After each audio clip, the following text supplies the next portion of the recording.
آج ہم کہتے ہیں معاشرے میں مشکلات ہیں، معاشرے میں فقدان ہے، منافقت ہے، حسد ہے، کینہ ہے، بغض ہے، جھوٹ ہے، چوری ہے۔ خوب یہ چوری معاشرے میں کہاں سے آئی؟ جھوٹ کہاں سے آیا؟ منافقت کہاں سے آئی ہے؟ گھر سے آتی ہے۔ جو گھر میں سیکھے گا وہی جائے گا بولے گا۔ گو کہ باہر جو معاشرے میں خرابیاں ہیں، اسکول کے اندر خرابی ہو، کالج میں خرابی ہو، آفس میں خرابی ہو، بازار میں خرابی ہو، تو یہ خرابی بھی ہم ہی لوگ تو ہیں، کوئی باہر سے تو نہیں اتر رہا، کوئی مارس کی مخلوق تو نہیں ہے یہاں پہ جو یہ سارے کام ہم ہی لوگ ہیں۔ تو جب ہمارا بیس صحیح نہیں ہو عزیزان محترم تو ظاہر ہے پھر معاشرہ کمزور ہو جاتا ہے۔ اگر آج ہم چاہتے ہیں کہ آج ہمارا گھر ایسا گھر ہو کہ اس گھر پر وقت کے امام کی نگاہ پڑے، تو پھر ہمیں اس گھر کو فاطمی گھر بنانا پڑے گا۔ فاطمی گھر میں پہلا جو عنصر ہے خدا شناسی ہے۔ خدا ہمارے گھر میں کہاں ہے؟ خدا کی گفتگو کہاں ہے؟ آج ہم ڈرتے ہیں کہ بچہ ایسا ہو جائے گا، ویسا ہو جائے گا۔ خوب آپ بچے کو خدا دے دیں، بچہ کہیں بھی جائے اگر اس کے پاس خدا ہے، آیت اللہ عظمہ بہجت فرماتے تھے اگر تمہیں خدا کے وجود کا احساس ہو جائے تو تم کبھی بھی گناہ نہیں کرو گے۔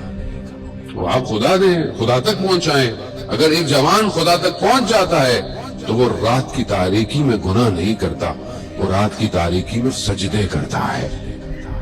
وہ اس سجدے کی طرف جائے، اس عبادت کی طرف جائے۔ رسول خدا اپنی بیٹی کے ساتھ بیٹھے ہوئے ہیں، حضرت جبرائیل علیہ السلام تشریف لاتے ہیں، پوچھتے ہیں، کہتے ہیں کہ پروردگار نے فاطمہ کو سلام بھیجوایا ہے اور پوچھا ہے کہ فاطمہ کی کوئی آرزو ہے تو بتائیں، ہم اس کو پورا کرتے ہیں۔ یہ بھی تھوڑی دیر سوچتی ہیں پھر بیان کرتی ہیں۔ یہ معرفت ہے عزیزان محترم۔ بی بی فرماتی ہیں کہ میں کچھ نہیں چاہتی مگر یہ کہ میری جو توجہ ہے پروردگار کی طرف وہ اور بڑھ جائے۔ یہ چاہت کون سی چاہت ہے؟ یہ آرزو کیسی آرزو ہے کہ آج معاشرے میں پائی نہیں جاتی؟ ہم یہ دعا ہی نہیں کرتے، ہمیں پتہ نہیں یہ دعا بھی کرنی چاہیے کہ ہماری توجہ خدا کی طرف بڑھے۔ کہاں بڑھے گی توجہ خدا کی طرف؟ کیسے بڑھے توجہ؟ یعنی اپنی زندگی کے آپ ہر کام کر رہے ہوں اور آپ کو پتا ہو کہ خدا دیکھ رہا ہے۔ آپ کا ہر کام خدا کی طرف جانا چاہیے۔ کوئی چیز اگر خدا سے دور کرتی ہے آپ اس کو چھوڑ دیں۔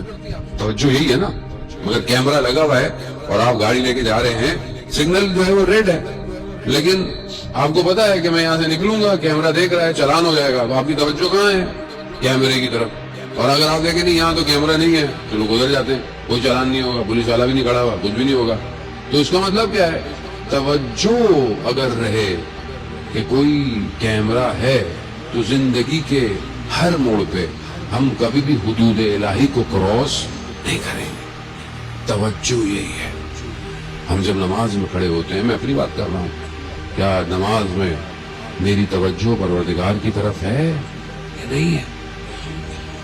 یوٹیوب پہ آپ دیکھیں آیت اللہ بہجت کی نماز، کیسی چیخ مار رہے ہیں نماز کے اندر۔ ہمیں نماز میں رونا آتا ہے؟ نماز میں آنسو آتا ہے آنکھوں میں؟ سجدے میں آنسو آتا ہے؟ نہیں آتا۔ کیوں نہیں آتا؟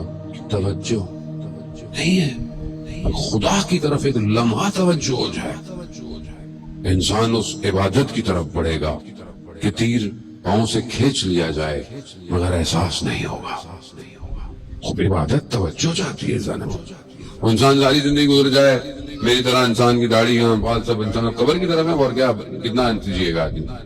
لیکن انسان ایک نماز ایسی نہ پڑھ پائے تو اسے لرزہ پیدا ہو جائے، وہ کانپنا شروع ہو جائے، تو پھر کیا کیا زندگی میں انسان نے عزیزان محترم؟